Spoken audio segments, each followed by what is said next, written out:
Marieke here for Study Light. Today I hope to inspire you with a card using the new by Lauren stamps. For my project I used mask 222, Paperpad 48, stamps 569 and 564, cutting die 713 and shake 7. The base of the card is a top-fold white card 5.5 by 8.5 and scored at 4 1/4 inch. I cut a white rectangle 5.5 by 3 inch, a strip of carved cardstock 5.5 by 1/2 inch and a strip of pattern paper 5.5 by 1.5 inch. On the 3 inch white rectangle I'm going to create my own background using mask 222 and the colors Squeezed Lemonade, Wild Honey and Kitsch Flamingo Distress ink. I'm going to inkblend the circles onto the card using the 3 different colors of ink. I start in one corner and work my way up to the other side. I move the mask and change the sizes of the circles until I have created a background I like. While you're inkblending, make sure to mask off the sides and the circles using masking tape. This way you avoid getting ink where you don't want it to be.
While I was filming the card making progress, there was raining coming outside.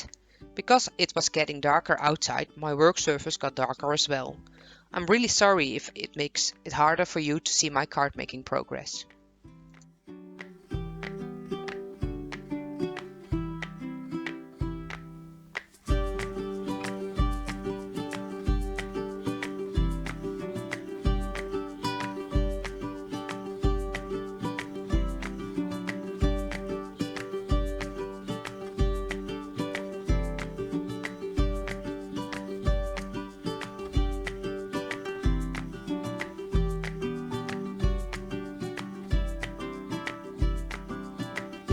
After I'm done ink blending, I clean up the mask and my work surface and move on to the next step. Now the ink blending is done, I start making my card. I adhered the pattern paper onto the bottom of the white base card. The strip of craft paper I glue behind the circle background and adhere everything on the base.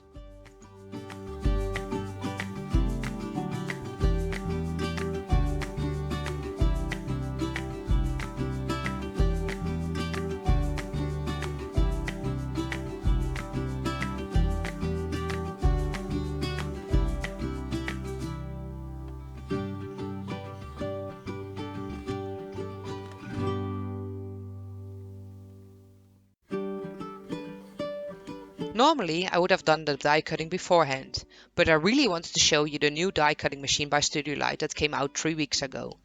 It's small and a steady machine that you can use on your desk to die cut small dies. In my case, I die cut the outline loaf using craft paper and loaf out of white paper. Afterwards, I ink blended the outline using vintage photo and adhered them together.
I stamped a small sentiment directly onto the card using a brown ink and adhered the die piece on the card using foam tape.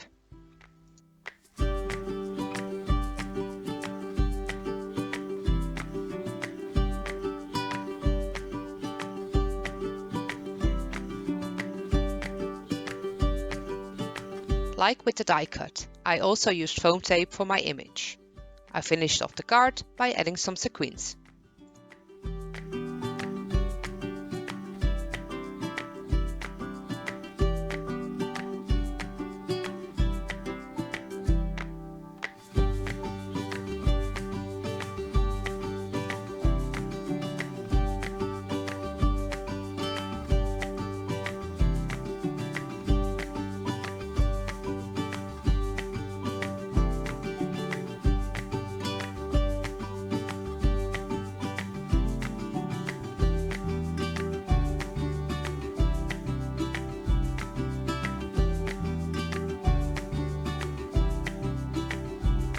If you would like to see more of my card making videos for Studio Light, leave a comment down below and subscribe to this channel. Thanks for watching, bye bye!